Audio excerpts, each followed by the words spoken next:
And good morning all. నేను Andhra Pradesh state ground water department registered జియాలజిస్ట్గా వచ్చేస్తా ఉన్నానండి. మరియు జియాలజీ డిపార్ట్మెంట్లో అసిస్టెంట్ ప్రొఫెసర్గా వచ్చేస్తా ఉన్నాను. అయితే ఈరోజు నేను చెప్పదలుచుకున్న టాపిక్ డైమండ్స్.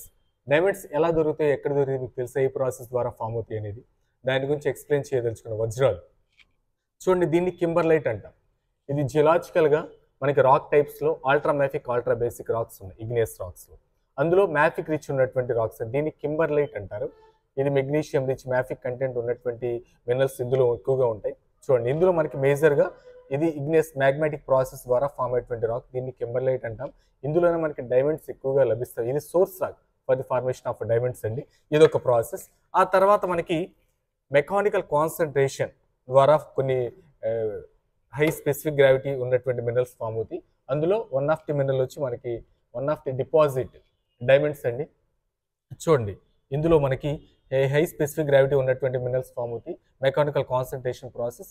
ఈ మెకానికల్ కాన్సన్ట్రేషన్ ద్వారా ఫామ్ అయ్యేటువంటి మినరల్స్ని మనం ప్లేజర్ డిపాజిట్స్ అంటాం. చూడండి, ఇక్కడ ఇది రివర్ మార్ఫాలజీ అండి. ఇది మీరు చూస్తున్నటువంటిది ఈ రివర్ మార్ఫాలజీ ఈ విధంగా కర్వేచర్స్, వీటిని మియాండర్స్ అంటారు. ఈ మియాండర్స్లో హై స్పెసిఫిక్ గ్రావిటీ ఉన్నటువంటి మినరల్స్ ఏవైతే గోల్డ్ కానివ్వండి, డైమండ్స్ కానివ్వండి, మనకి ఈ విధంగా ఇక్కడ ఫామ్ అవుతాయండి. ఫర్ ఎగ్జాంపుల్, మీకు కోహినూర్ డైమండ్ ఆల్రెడీ మనకు తెలుసు. ఆ కోహినూర్ డైమండ్ మనకి రివర్లో, especially Krishna river, Krishna Guntur district మధ్యలో ఉన్నటువంటి అక్కడ ఫామ్ అయిందండి. So thank you very much అండి.